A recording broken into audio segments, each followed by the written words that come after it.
আসসালামু আলাইকুম রহমতুল্লাহ। অনলাইনে কোরআন শিক্ষা পর্ব 3-এ আপনাদের সবাইকে স্বাগতম। আজকে আমাদের টিউটোরিয়াল শুরু করার পূর্বে আমরা গত টিউটোরিয়ালের অংশটুকু একটু রিভিউ করে আসি। তো এটা ছিল আমাদের গত টিউটোরিয়ালের আলোচ্য বিষয়। তো আশা করি সবাই ভালোভাবে এগুলো আয়ত্ত করেছেন। আমি একবার এই যে কঠিন শব্দগুলো আছে এগুলো একবার করে আমি পড়ছি।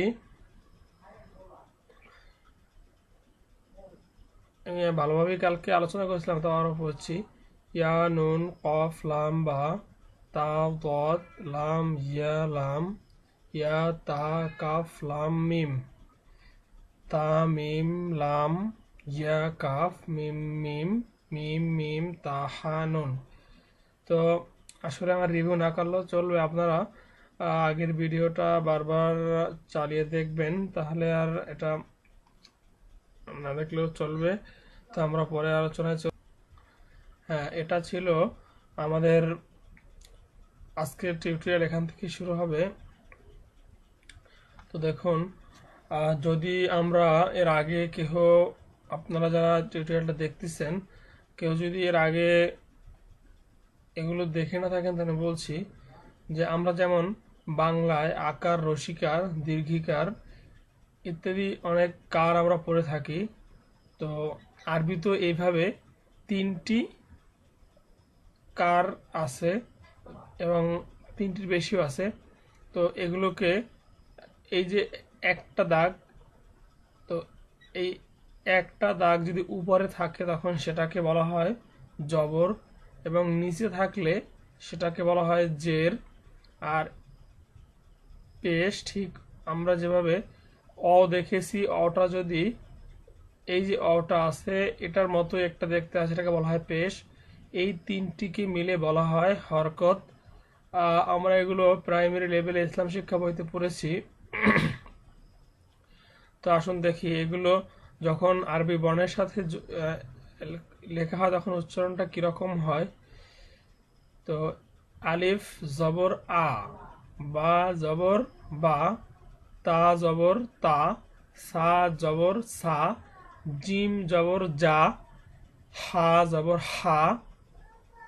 ঠিক যেভাবে বাংলায় আকার নামে একটা কার আছে, যে এই আকারটা কোনো বর্ণের সাথে যুক্ত হয়ে যেভাবে উচ্চারণ হয়, যেমন কয় আকারে কা, ঠিক একইভাবে এখানেও এই জবরটা আকারের মতো উচ্চারণ। যেমন জিম জবর যা, আমরা যদি বাংলায় জ আছে যেটা বর্গীয় জ, যেমন জ আকারে যা, এখানেও ঠিক একইভাবে জিম জবর যা, দাল জবর দা, দাল জবর দা, র জবর র, ঝা জবর ঝা, সিন জবর সা, শিন জবর শা, সদ জবর স, দদ জবর দ, ত জবর ত, জ জবর জ, আইন জবর আ, গইন জবর গ, ফা জবর ফা, কব জবর ক, কাব জবর কা, লাম জবর লা, মিম জবর মা, নুন জবর না, ওয়াও জবর ওয়া, হা জবর হা, হামজা জবর আ, ইয়া জবর ইয়া। ইয়া জবর আ না, কিন্তু ইয়া জবর ইয়া, ইয়া জবর ইয়া। তো এই যতগুলো বর্ণ আছে, আমরা প্রথমে যে উচ্চারণটা শিখেছি সেটার উপরে একটি আকার যোগ করে পড়লেই এর উচ্চারণটা সঠিকভাবে হবে। তো এরপরে আসি, আমরা যেমন বাংলায় রসিকার নামে একটি কার পড়েছি, ঠিক এখানে জের যেটি আছে নিচে একটি এরকম একটি বাঁকা দাগের মতো, এটাকে বলা হয় জের। এই জেরটা দিলে ঠিক রসিকারের মতো উচ্চারণ, যেমন হামজাজের ই, বাসের বি। ঠিক যেন আমরা বাংলায় উচ্চারণ করতাম বয় রসিকারে বি, ঠিক একইভাবে বাজের বি, সবগুলো এরকম ভাবে রসিকার দিয়ে। তাজের তি, সাজের সি, জিম জের জি, হাজের হি, হজের হি, দাল জের দি, জাল জের দি, র জের রি, ঝা জের ঝি, সিন জের সি, শিন জের শি, صاد জের সি, ضاد জের দি, ত জের তি, জ জের জি, আইন জের ই, গাইন জের গি, ফা জের ফি, কব জের কি, কাব জের কি, লাম জের লি, মিম জের মি, নুন জের নি, ওয়াও জের ই, হা জের হি, হামজা জের ই, ইয়া জের ই, এটাও ইয়া, ইয়া জের ই। এই পেজটা খুবই সহজ। ঠিক উপরের যে অংশটা এটা আমরা আরবি বর্ণগুলোর সাথে আকার যুক্ত করে পড়লে উচ্চারণটা হবে, আর এই নিচের যেটা অংশ এটা রসিকার যুক্ত করে পড়লেই হবে। তো আমরা পরের পেজে চলে যাচ্ছি। এটা যে বলছিলাম অ এর মতো, ঠিক একইভাবে দেখুন, এই যে এটাকে বলা হয় পেশ, এটা হলো রসুকারের মতো। আমরা বাংলায় যেভাবে রসুকার উচ্চারণ করি ঠিক এই পেশটাও এরকম ভাবে রসুকারের মতোই উচ্চারণ। দেখি কিরকম উচ্চারণ হবে।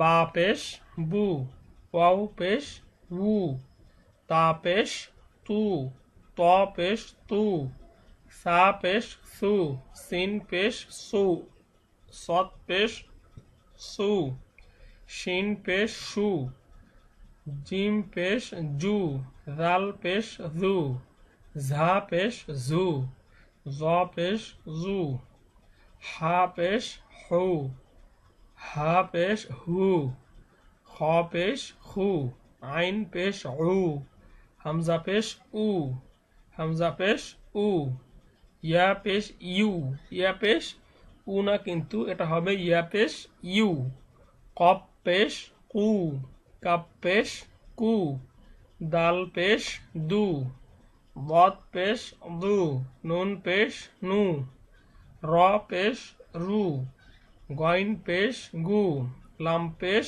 লু, ফা পেশ ফু, মিম পেশ মু, ইয়া পেশ ইউ। তা আমরা হরকত যে তিনটি আছে জবর, জের এবং পেশ, এই তিনটি ব্যবহার করে আমরা আরবি বর্ণগুলোর উচ্চারণ শিখলাম।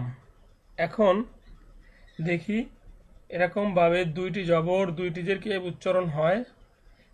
ঠিক আমরা যেভাবে দুইটি আকার বাংলায় যেভাবে উচ্চারণ করেছি এখানেও অনুরূপ উচ্চারণ, তেমন কোনোই পার্থক্য নেই। যেমন বা জবর বা, বা জবর বা, বা বা, বা জবর বা, বা জবর বা, বাবা, দাল জবর দা, দাল জবর দা, দা দা, নুন জবর না, নুন জবর না, না না। তাহলে কি হলো? বা জবর বা, বা জবর বা, বাবা, দাল জবর দা, দাল জবর দা, দা দা, নুন জবর না, নুন জবর না, না না, মিম জবর মা, মিম জবর মা, মামা, দাল জবর দা, দাল জের দি, দা দি।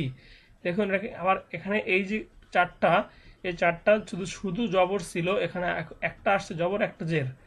তো দাল জবর দা, দাল জের দি কি হয়? দা দি। নুন জবর না, নুন জের নি, না নি। মিম জবর মা, মিম জের মি, মা মি। এখানে আবার দুইটা পেশ, ফা পেশ ফু, ফা পেশ ফু, ফু ফু। খ জবর খ, লাম পেশ লু, খ লু। হা পেশ হু, অ জবর অ, হু অ, হু অ, অ জবর অ, হু অ। হাজের হি, ইয়া জবর ইয়া, হিয়া।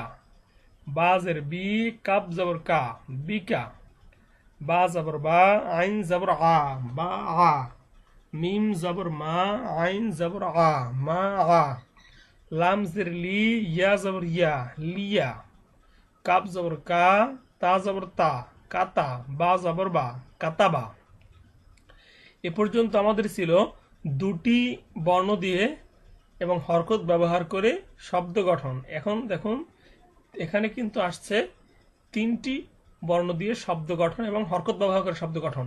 আমরা এর আগে যখন এরকমভাবে তিনটি বর্ণ পড়েছি তখন কিন্তু আমরা কোনো উচ্চারণ করতে পারি না, শুধুমাত্র বর্ণগুলো পড়েছি। এখন যেহেতু আমাদের উপরে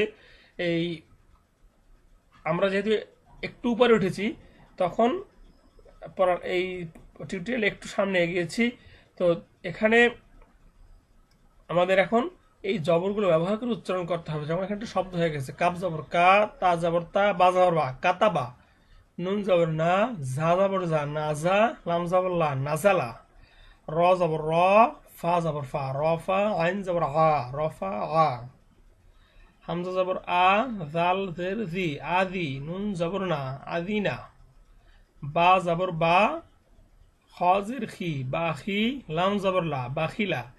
দেখুন এই যে তাদের মধ্যে দেখা যাচ্ছে এর নুক্তাটা কিন্তু এই নিচে, এইটার নুক্তা এখানে, আর এই যে একটা হায়ের মাথা যাচ্ছে, হায়ের উপর নকশা থাকলে এটা হলো খ। তাহলে কি হলো, বা জবর বা, খ জের খি, বাখি, লাম জবর লা, বাখিলা, সিন জবর সা, মিম জের মি, সামি, আইন জবর আ, সামি আ, হা জবর হা, মিম জের মি, হামি, দাল জবর দা, হামিদা, মিম জবর মা, র জের রি, মারি, দ জবর দ, মারি দ, খ জবর খ, শিন জের শি, খসি, ইয়া জবর ইয়া, খসিয়া, কাপ জবর কা, বা পেশ বু, কাবু, র জবর র, কাবুর, ফা জবর ফা, হা পেশ হু, ফাহু, ওয়াও জবর ওয়া, ফাহুয়া, কাপ পেশ কু, তাজের তি, কুতি, লাম জবর লা, কুতিলা, সা জবর সা, কপ পেশ কু, সাকু, লাম জবর লা, সাকুলা, ত পেশ তু, বাজের বি, তুবি, আইন জবর আ, তুবি আ, কপ পেশ কু, রজের রি, কুরি, হামজা জবর আ, কুরি আ। তো আজকে আমরা এই আলোচনা এ পর্যন্তই করব, এবং গত ভিডিওতে আমি বলেছিলাম যে প্রত্যেকটি হরফের আলাদা আলাদা উচ্চারণ আছে। আমরা আজকে সেই উচ্চারণগুলো একটু দেখব, এবং উচ্চারণের কি নিয়ম আছে সেগুলো আমরা একটু আজকে শিখব। তো চলুন যাই আমরা সেই উচ্চারণ শিখে উচ্চারণ দেখে আসি উচ্চারণগুলো কীরকম হয়। তো এখন আমি যে পেজটা ওপেন করেছি এখানে 1 থেকে 17 নম্বর পর্যন্ত এখানে লেখা আছে উপরে মাখরাজ। মাখরাজ শব্দের অর্থ হরফ উচ্চারণের স্থান। মাখরাজ শব্দটি একটি আরবি শব্দ। তো উপরে দেখুন লেখা আছে হরফ উচ্চারণের স্থানকে মাখরাজ বলে। আরবি হরফ 29টি, মাখরাজ 17, মানে আরবি হরফ তবে 29টি, কিন্তু উচ্চারণের স্থান 17টি, বা অর্থাৎ একই স্থানতে 2টি বা 3টি হরফের উচ্চারণ আছে, সেজন্য এখানে 17টি মাখরাজ। তো দেখুন 1 নম্বর মাখরাজ কি বলছে, হলকের শুরু হইতে হামজা হা। হলক বলতে আমরা কণ্ঠনালী, অর্থাৎ আমাদের গলা যেখান থেকে শুরু সেটাকে বলা হয় হলকের শুরু। এবং এই যে আমাদের থুতনির নিচে যে অংশটা, মানে আমাদের গলার যে অংশটা, গলা যেটাকে বলি, যেখান থেকে এসে আমাদের এটা শেষ হয়েছে সেটাকে বলা হয় হলকের শেষ। অর্থাৎ আমরা গলা ছেড়ে যে উচ্চারণ করব, হলকের শুরু হইতে হামজা হা। হলক মানে কণ্ঠনালী, কণ্ঠনালীর শুরু হইতে উচ্চারণ হবে হামজা হা, এবং মধ্যখান হইতে অর্থাৎ গলায় একটু চাপি উচ্চারণ হবে। এভাবে লেখা আছে, হলকের মধ্যখান হইতে আইন হা, আইন হা। এরপরে বলা আছে যে হলকের শেষ ভাগ হয়, অর্থাৎ কণ্ঠনালীর শেষ ভাগ হইতে গইন হ, অর্থাৎ আমাদের মুখে খুব নিকটস্থ কণ্ঠনালীর যে স্থানটা সেখান থেকে উচ্চারণ হবে গইন হ। এরপর 4 নম্বরে বলা আছে যে জিহ্বার গোড়া তার বরাবর উপরের তালুর সঙ্গে লাগাইয়া 2 নক্তাওয়ালা কফ। দেখুন আমি যেভাবে উচ্চারণ করি কফ, তাহলে জিহ্বার গোড়াটা আমাদের মুখের যে অংশটা আছে তার উপরের দিকে জিহ্বার গোড়াটা লেগে যায়। তো এভাবে জিহ্বার যে গোড়ার অংশ সেটা মুখের উপরের দিকে লাগিয়ে বলা হচ্ছে উপরের তালু, মুখের উপরের যে তালু, কোনো জিনিসের উপরে যে অংশটা থাকে সেটাকে তালু বা বলা হয়। এখানে তালু বলতে মাথার তালু না, কিন্তু এখানে বলা হয়েছে মুখের যে উপরের অংশ যেটা, সেটার সাথে লাগাইয়া জিহ্বার গোড়া ওখানে লাগালেই আমরা উচ্চারণ করতে পারি কফ। আর বলছে জিহ্বার গোড়া থেকে একটু আগে বাড়ি, অর্থাৎ আমরা ঠিক কফটা জিহ্বার যে স্থানকে উপরে লাগাই উচ্চারণ করেছি তার থেকে একটু সামনে আগে উচ্চারণ, গোড়া থেকে একটু আগার দিকে লাগিয়ে উচ্চারণ হবে। এখানে লেখা আছে কাফ, মধ্যখানে পেঁচানো, মানে এরকম ভাবে মাঝখানে একটু এস এর মতো, এখানে এটাকে এই ব্র্যাকেটে বোঝানো হয়েছে মধ্যখান পেঁচানো। তো এখানে বলা হয়েছে যে কি জিহ্বার গড়া থেকে একটু আগে বাড়িয়া তার বরাবর উপরে তালুর সঙ্গে লাগাইয়া মধ্যখান পেছানো কাফ কাফ। 6 নম্বর বলা হয়েছে কি যে জিহ্বার মধ্যখান তার বরাবর উপর তালুর সঙ্গে লাগাই, অর্থাৎ প্রথমে গোড়ার অংশ থেকে কফ, এরপর একটু আগাইয়া কাফ, এবার মাঝখান থেকে উচ্চারণ হবে জিম শিন গিয়া, জিম শিন গিয়া। এটা হলো 6 নম্বর মাখরাজ। তো আজকে আমরা এই 6 নম্বর মাখরাজ পর্যন্ত আজকে আলোচনা আমাদের এ পর্যন্ত থাকুক। আমরা যদি একদিনে সবগুলো আলোচনা করি মনে থাকবে না। তো আমরা এই যে 6টি মাখরাজ নিয়ে আলোচনা করলাম, আমরা এই 6টি মাখরাজ ভালোভাবে চেষ্টা করব ভালোভাবে উচ্চারণ করার জন্য। আর যদি আমাদের কোনো প্রশ্ন থাকে তাহলে ভিডিওর পাশে আমাদের ফেসবুকের গ্রুপের লিঙ্ক থাকবে, আপনারা ফেসবুকের গ্রুপে কোনো প্রশ্ন থাকলে সেটি করতে পারেন। তো আজকে এই পর্যন্তই, আগামী টিউটোরিয়াল দেখার আমন্ত্রণ জানিয়ে আজকে এখানেই শেষ করছি। আল্লাহ হাফেজ।